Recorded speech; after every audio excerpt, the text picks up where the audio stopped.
and sorry about some of the things that have happened, and I do feel regret for some of the decisions and choices that I made. Here's our new Prime Minister. Her Majesty the Queen has asked me to form a new government, and I have accepted. Today's instalment, mainly using anonymous sources, paints a picture of a young man who liked clubs. The Fam Club, for example, who sat around getting stoned, listening to Supertramp.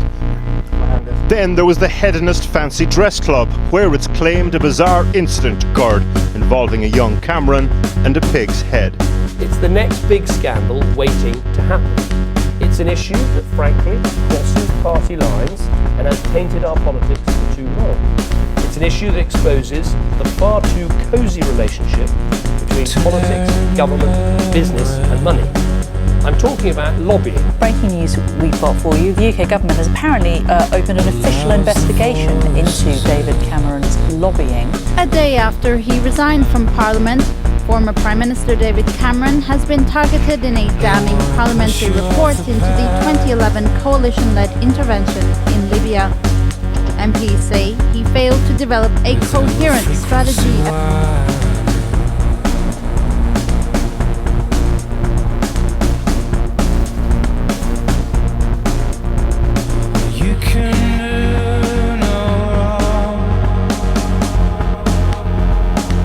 Accept, Mr Cameron, that the health budgets over the time of your government were inadequate and led to a depletion in its ability to provide an adequate service.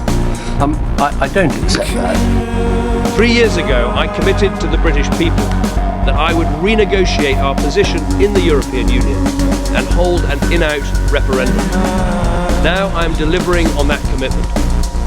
You will decide, and whatever your decision, I will do my best to deliver it. And, she says, after his broken promise of £350 million a week for the NHS, why should anyone believe a word he said?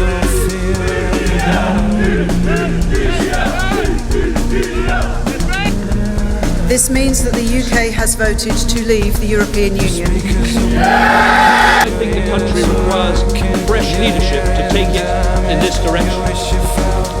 I will do everything I can as Prime Minister to steady the ship over the coming weeks and months. But I do not think it would be right for me to try to be the captain. I have just been to Buckingham Palace, where Her Majesty the Queen has asked me to form a new government, and I accepted.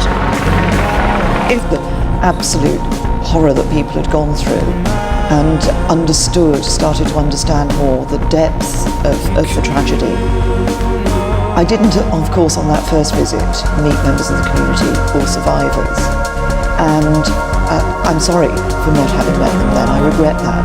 If yesterday's million-plus march fell on deaf ears, today's papers cranked up the notion that the Prime Minister is running out of time, confidence and trust. The front pages talked of coups, cabinet revolts and suggestions for who would replace Theresa May within days. But it is now clear to me that it is in the best interests of the country for a new Prime Minister to lead that effort. So I am today announcing that I will resign as leader of the Conservative and Unionist Party on Friday the 7th of June, so that a successor can be chosen. I do so with no ill will, but with enormous and enduring gratitude to have had the opportunity to serve the country I love.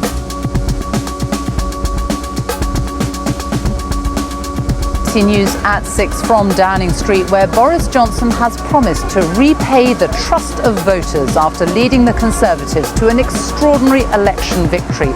The party won an 80-seat Commons majority, its biggest since 1987.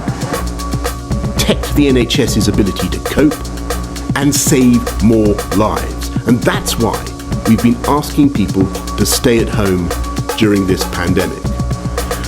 And though huge numbers are complying, and I thank you all, the time has now come for us all to do more. From this evening, I must give the British people a very simple instruction. You must stay at home.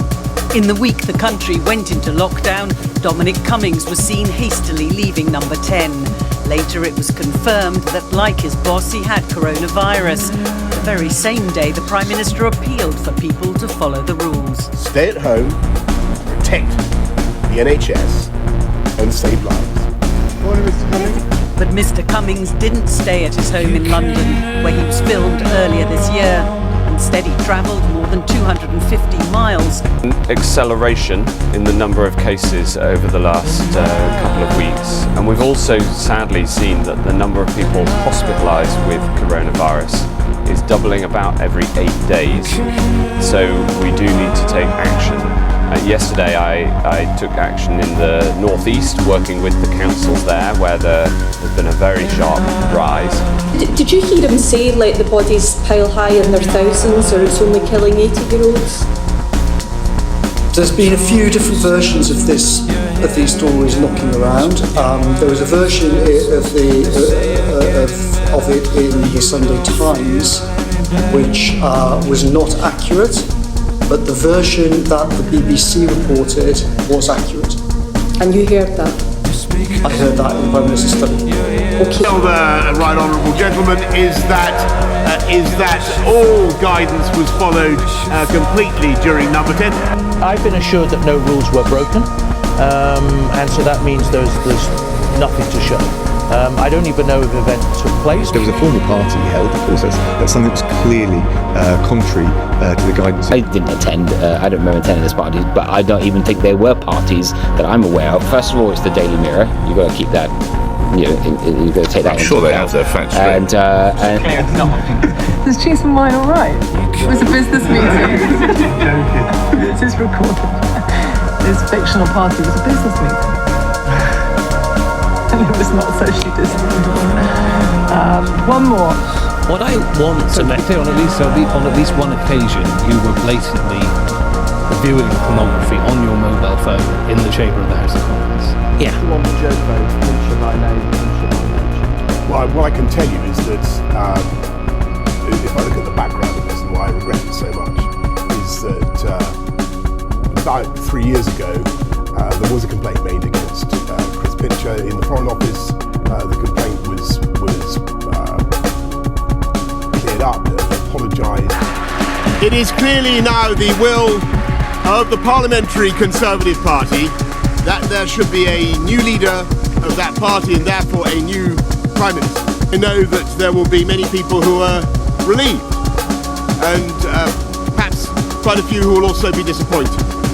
And I want you to know how sad I am to be giving up the best job in the world. But them's the breaks. But a deep regret that what I attempted didn't work.